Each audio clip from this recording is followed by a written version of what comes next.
I'm Tom Morello, and I'm with you, Guitar World, to talk about my signature Soul Power Stratocaster guitar.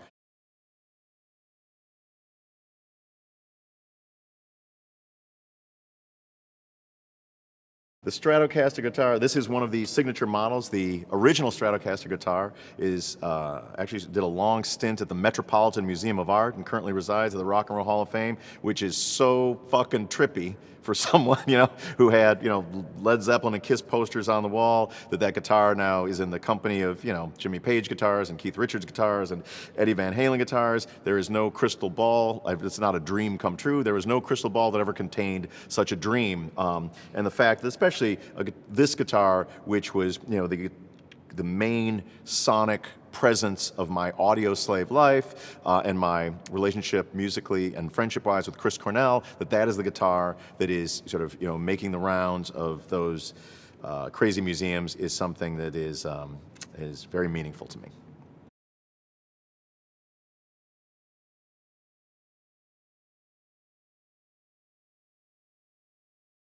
When Tim, Brad, Chris, and I formed Audioslave, I was looking for a guitar for a new sound, a new phase in my career, to make different records with different sounds and to reforge my artistry in a different way. Enter the Soul Power guitar. I wanted a guitar that was unlike the other ones in my collection of mongrel guitars and Telecasters. And I actually just saw sort of what was the basis of this at a guitar store. I purchased the guitar and immediately made modifications to make it my own, which was adding the toggle switch, which was adding a hotter pickup back here, was adding the whammy bar to it, and then letting the sound of the guitar lead my songwriting and my guitar soloing. And it did just that. It was, the 3 Audioslave records, every single song on those albums that was in 440 tuning was written and recorded with the Soul Power guitar. And in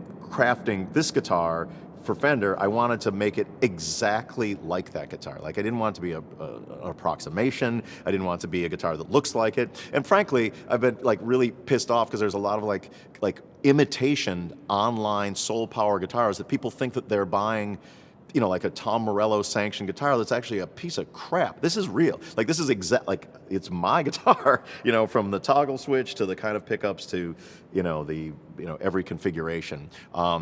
I've never done any sort of guitar signature thing before, never done any endorsements for thing before. The one thing that I have always done endorsements for is my music, which is something that I make and something I believe in. So until I had a guitar that I made and I believe in, I wasn't going to do that. So this is a guitar that I'm very, very proud of, but that I would never have done if there was not a crucial charity/social justice component to the whole procedure. And to that end, we're giving away hundreds of guitars to 2 organizations. One is Jail Guitar Doors, an organization founded by Brother Wayne Kramer of the MC5, which uses instruments as rehabilitation tools in prisons and penitentiaries.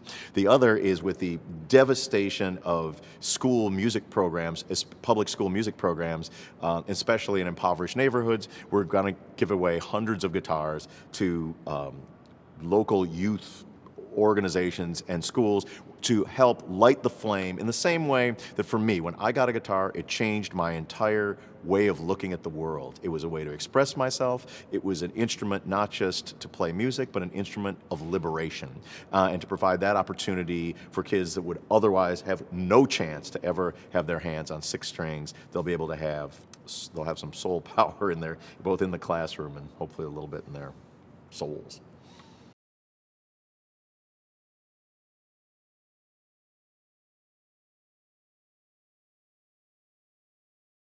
The Fender Play Foundation, helps provide instruments to young people who would not otherwise get them. And our partnership was predicated on that being a cornerstone of what we were doing in making the Soul Power guitar. So not only we're going to give away hundreds of guitars, of some acoustic guitars, some other guitars, we're going to give away a bunch of these too, like the real Soul Power guitars, for free to people who would otherwise not have a chance to ever play an electric guitar.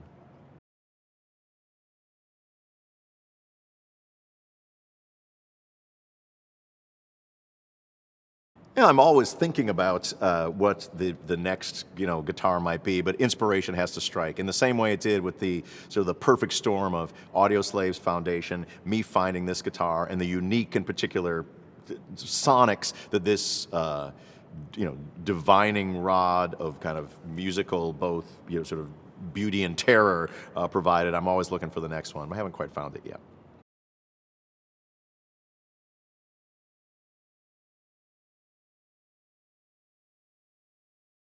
The question is, do I still stand by my statement that gear does not matter at all, ever? Absolutely. I mean, absolutely. Like, I think like my sound was crafted by the particular instruments that were in my hand. The thing with this guitar is, like, if you want the guitar that is exactly like the one Tom Morello played on Audioslave records, well, that's this. That's, I mean, this sounds like Cochise, and this sounds like a Stone, and this sounds like all those sounds. To find your own unique sound on whatever instrument you play, be it a clarinet or be it a distorted bass, that's your journey, and figure that out. And I encourage you to do that. You don't need this to do that. You don't need this particular guitar to do that. If you want to sound like Cochise and have the instrument in your hand that I had during all those years in Audioslave, that's what this is.